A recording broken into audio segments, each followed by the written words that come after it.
뭔가 좀 무너질 것 같아요. 뭔가 가벽 이런 건가?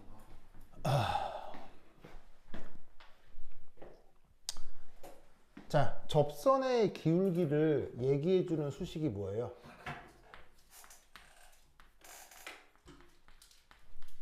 클라페이롱 이쿠에이션이죠. 네. 그래서 그 클라페이롱 이쿠에이션에 대해서 생각을 해볼 필요가 있다는 얘기죠. 자, 그러면 이때 여기서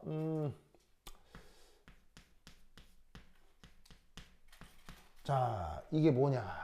바로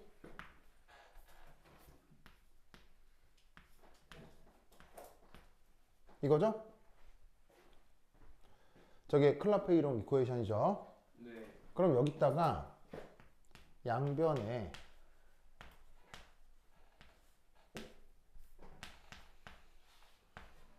온도를 곱하는 거예요. 그러면 클라페이롱 이쿠에이션을 어떻게 바꿀 수 있냐면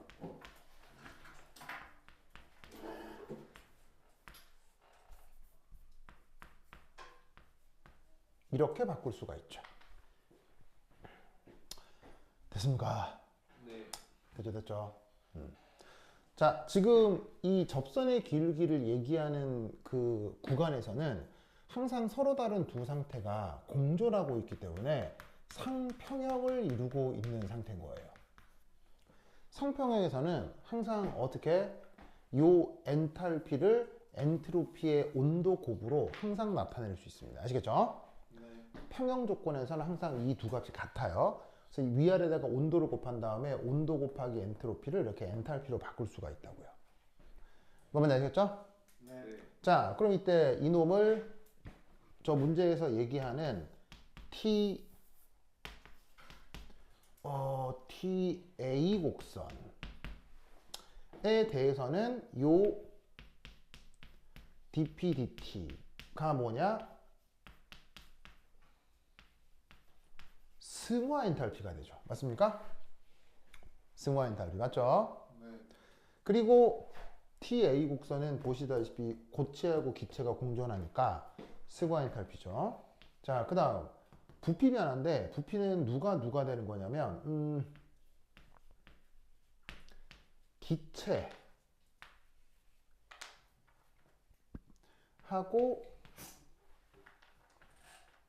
고체 요 사이의 변화가 부피 변화가 될 겁니다. 알겠죠?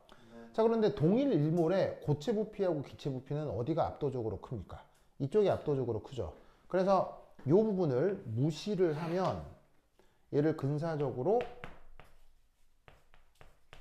승화 엔탈피를 그때 온도로 나누고 기체의 1몰 부피로 나누어 주면 될 거다 이런 얘기죠. 그러면 이때 두 번째 TC의 접선의 기울기는 어떻게 나타낼 수 있겠어요? 마찬가지로 베이퍼리제이션, 증발 엔탈피를 근사적으로 그때의 기체 1몰의 부피로 나누어 주시면 되겠죠. 뭔 뜻인지 아시겠습니까? 네. 알겠죠? 그런데 얘를 어떤 조건에서 이런 식의 삼중점이 되면 이 온도하고 이 온도가 같아지잖아요. 네. 무슨 말 알겠죠? 네. 그래서 TA 곡선하고 TC 곡선이 같아지는 유일한 온도 조건이 바로 삼중점 온도가 되는 거죠. 그럼 이때 온도마저도 같고 그때 기체 1몰의 부피도 같고 다 같으면 이때 접선의 기울기는 누구에게 달려 있는 거예요? 누구에게 달려 있는 거예요? 그때의 증발 엔탈피나 승화 엔탈피에 달려 있는 거죠.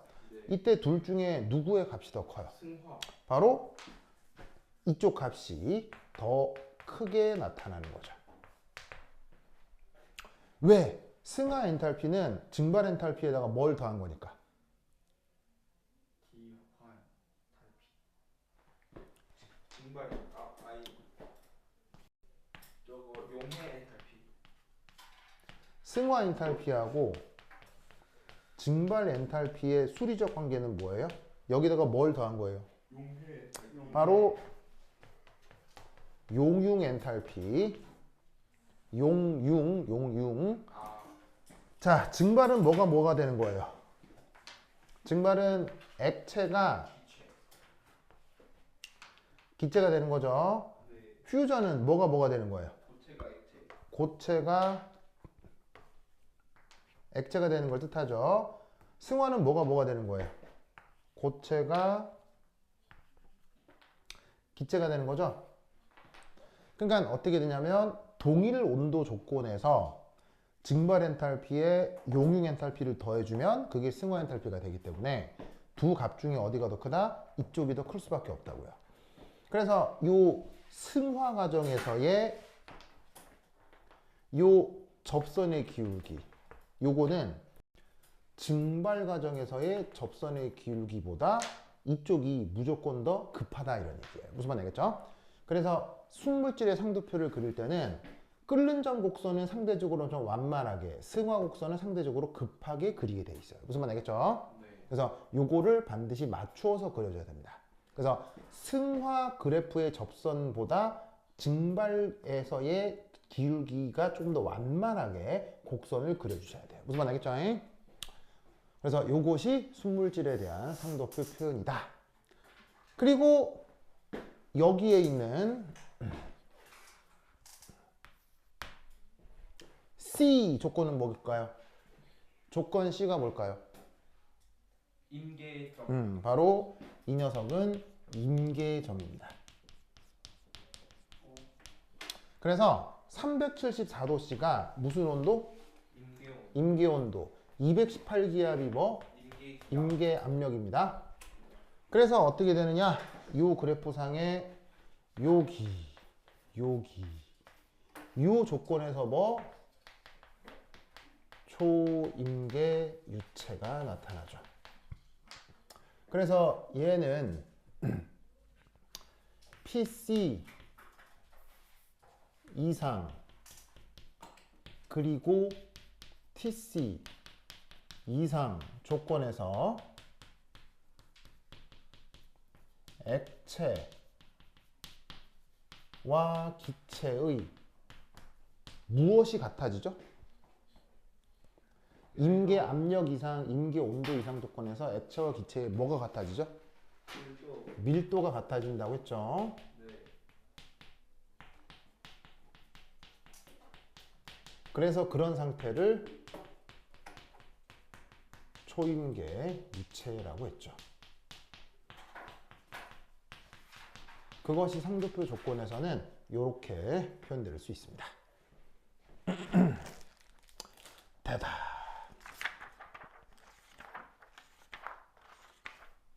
그다음 6.4 페이즈 룰이라고 하는 게 있습니다.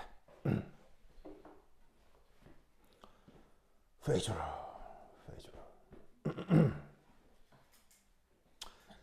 자, 이 페이즈 룰은 깁스라는 사람이 있거든요. 깁스 하면 무슨 에너지? 깁스 에너지라고 하는 그 자발성을 표현하는 에너지 표현 있죠? 네. 그거 하신 그분 그 양반입니다. 그 양반의 또 다른 업적 페이즈 룰이라고 하는 업적이 있습니다. 자, 얘는 뭐냐면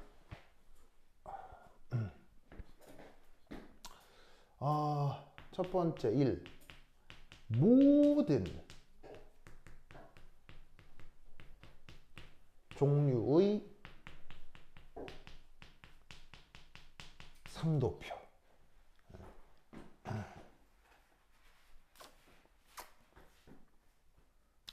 모든 종류의 상도표에서 만족하는 조건이 있습니다.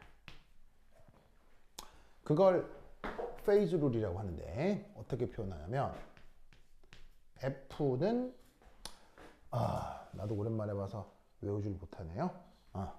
C 빼기 P 더하기 E. C 빼기 P 더하기 오케이. 이렇게 표현됩니다. C가 뭐예요? 자, 우선 여기서 모든이라고 했으니까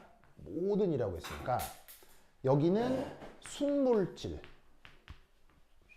너뿐 아니라 누구도 다 포함되는 거겠어요. 소나무. 소나물. 그래서 일반적으로 이 관계를 페이즈 룰이라고 합니다. 그래서 이거를 윤양반이 처음 생각해가지고 이렇게 증명을 해버린 거야. 아시겠죠? 그러면 이때 이 각각의 이 항이 뭔지를 알아야 되겠죠? 뭔지를 알아야 되겠죠? 자, 여기서 우선 하나 알고 있는 게 있어요. P가 뭘까요? 페이스 P. 넘버. 아까 얘기했던 number of phase, 알겠죠? 관찰되는 상태의 개수. 그 P입니다. 아시겠죠? 그 P. 그 다음. 그럼 여기서 알아야 될 게 뭐냐면 C라고 하는 게 뭐냐면 C는 영어 이름으로는 number of component라고 하는 건데 그 component에 요 C를 따가지고 이렇게 대문자 C로 표기를 한 겁니다. component를 우리말 번역으로는 성분이라고 번역합니다. 자, 이 녀석은 뭐냐면 주어진 시스템 내에서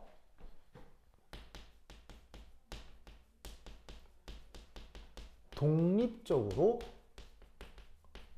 나타나는 몰 분율의 개수. 요걸 number of component라고 합니다. 뭘 분율 개수요? 네, 독립적으로 나타나는 몰 분율 개수. 그거를 뭐냐면 number of component라고 합니다. 그러면 이때 우리는 여기서 뭘 할 수 있냐면 순물질의 경우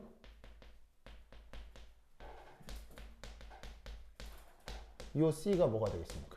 순물질의 경우 1. 한 가지밖에 없겠죠. 왜? 순물질은 그 몰 분율이 항상 뭡니까? 1. 1이잖아요. 알겠죠? 그래서 그럴 경우 저 number of component가 1. 됐죠? 그 다음 두 번째 2. 자, 얘는 뭐냐? 상도표에서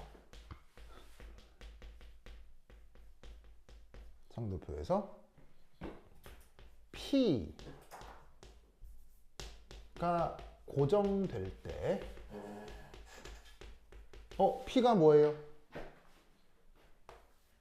관찰되는 상태의 개수죠.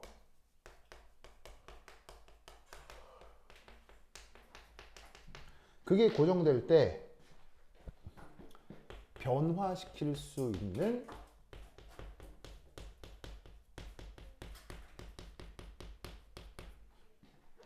변수. 근데 이 변수는 세 가지밖에 없습니다. 첫 번째가 온도, 압력, 온도, 몰 분율이요. 상도표에서 number of phages가 고정될 때 변화시킬 수 있는 변수의 개수 혹은 자유도를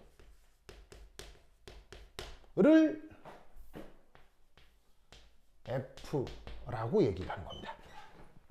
그래서 자유도를 영어 표현으로 freedom이라고 하기 때문에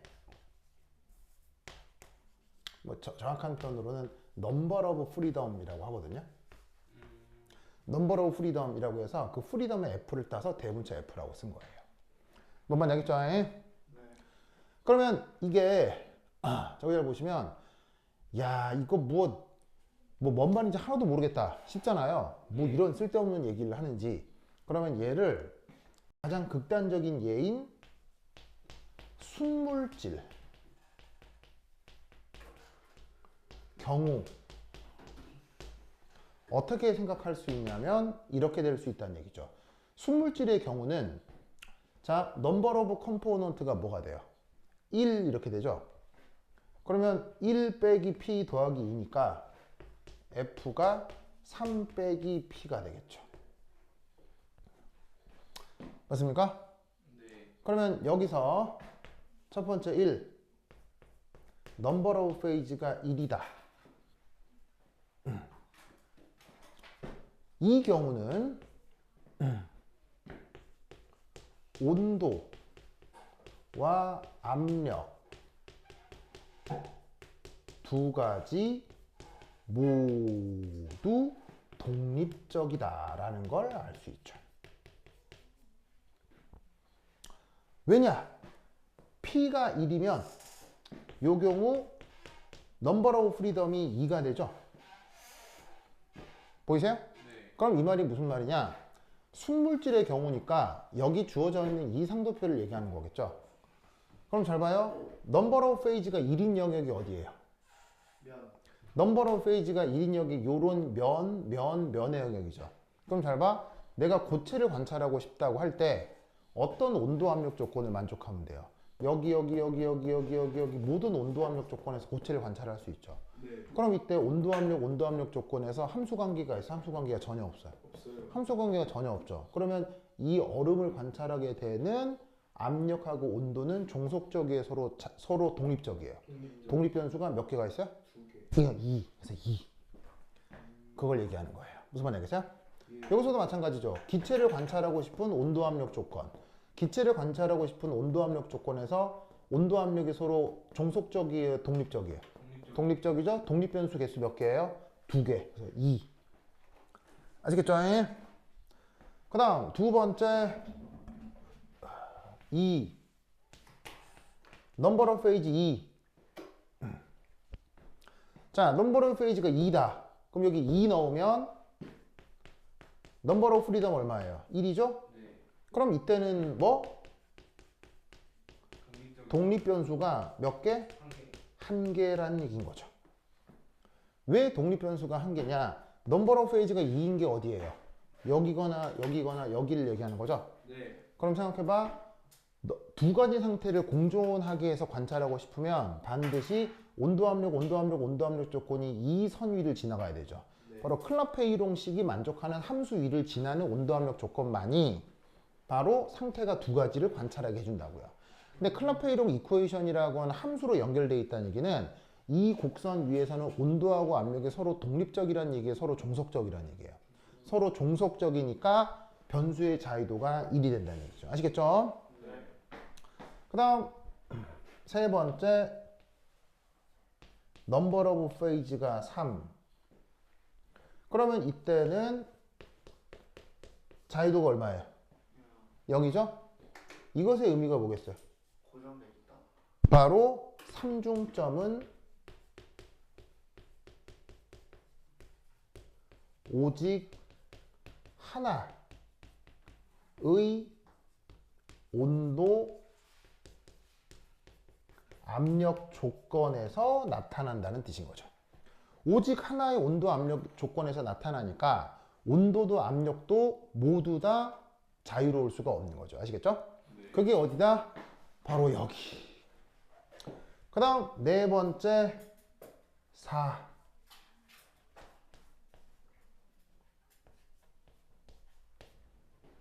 넘버 오브 페이지가 4 이상 어떻게 되겠습니까? 넘버 오브 페이지가 4 이상 어떻게 되겠습니까? 없어요. 바로 순물질의 경우는 불가능. 그래서 순물질의 경우는 네 가지 상태가 공존하는 것은 존재할 수 없습니다. 무슨 말인지 알겠죠? 네 가지가 어떻게 되는 거예요? 또 다른 상태가 있을 수 있죠. 그러니까 여러분들은 고체, 액체, 기체만 상태라고 생각하잖아요. 네. 아니에요. 고체, 액체 말고 다른 상태들이 여러 수십 가지가 있어요. 그 여러 수십 가지 상태 중 고체, 액체, 기체만 우리가 배워서 그런 거지. 근데 그 F가요. 압력, 온도, 몰 분율. 중 독립 변수 개수. 세 개 다 독립돼 있으면 최대가 3 아니에요? 그럴 경우는 혼합물에서.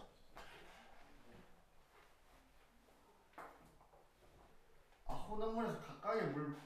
혼합물에서는 네? C 값이 아주 커질 수 있기 때문에 넘버 오브 페이지가 여러 가지일 수 있어요. 그래서 순물질에서는 항상 이렇게 해석을 해야 된다고.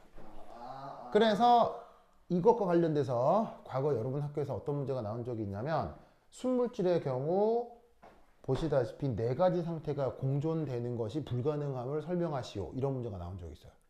그때 여기에 있는 페이즈 룰을 적용해서 순물질의 경우 이렇게 되니까 이 값이 0보다 크려면 F가 0보다 크려면 P는 0, 1, 2, P는 1, 2, 3 세 가지밖에 안 된다. 이런 식으로 증명하라고 했던 문제가 있습니다. 알겠죠? 그렇죠? 즉 무슨 말이냐면 P가 4가 되면 이게 음수가 되잖아요. 그러면 그 상태를 설명해 줄 수 있는 변수가 없다는 의미잖아요. 변수가 없으면 상태를 설명할 수가 없겠지. 무슨 말 알겠죠? 그래서 이런 설명 방식을 뭐라고 부른다? 그 페이즈 룰이라고 한다. 알겠죠? 그래서 여러분 학교에서는 당연히 여러분 학교 선생님 입장에서는 이걸 증명할 수는 없겠죠. 이걸 증명 못 한다고. 그래서 그냥 학교에서는 예전에 어떻게 나온 적이 있냐면 이걸 증명은 잘 못하는데 이런 수식이 있어. 근데 순물질에서는 C가 1이야. 그래서 순물질에서는 F는 3 빼기 P니까 요거에 따라서 이렇게 해석할 수 있어. 이런 정도로 뭐냐면 학교에서 언급을 한 적이 있습니다. 알겠죠? 뭐 이번 교사는 어떨지 모르겠는데 저거 기억을 해두시라 이런 말이죠. 알겠죠? 자, 그러면 수능 기출 관련하여 여러분 학교에서 나왔던 아주 끝내주는 기출 문제가 있습니다. 이게 수능 기출이거든요. 수능 기출인데 그거를 변형해 가지고 여러분 학교 시험 문제로 낸 게 있거든요. 그게 뭐냐면 저 넘어가셔서 41페이지 한번 보실까요? 41페이지. 거의 그쪽이네요. 41페이지 찾았어요? 네. 41페이지. 41페이지 찾았죠? 네. 41페이지에 거기 연습 문제 41이라고 있을 건데 찾았습니까? 네. 41페이지 연습 문제 22를 여러분 학교 교사가 학교 그 교재 프린트에 이 문제를 냈었다고요. 그런 다음에 한 장 넘기시면 42페이지 보시면 연습 문제 하나 더 있죠. 그래서 그걸 그대로 똑같이 그냥 학교 내신 기출로 냈어요. 알겠죠? 그래서 이걸 해볼 거거든요. 이걸 해볼 거거든요. 근데 이게 수능 기출이야, 수능 기출. 수능에서 이렇게 나오거든. 근데 풀라고 하면 은근히 어려울 거예요. 그리고 뭔 말인지도 약간 아리까리 할 수 있고. 그래서 이걸 풀어볼 텐데 41번 문제로 내가 풀어볼 테니 왜냐면 41번이 뭐 여러 개를 많이 물으니까요. 자, 41번에 있는 41페이지에 있는 연습문제 41을 내가 칠판 지우고 정리하는 동안 한번 풀어보시기 바랍니다. 시작!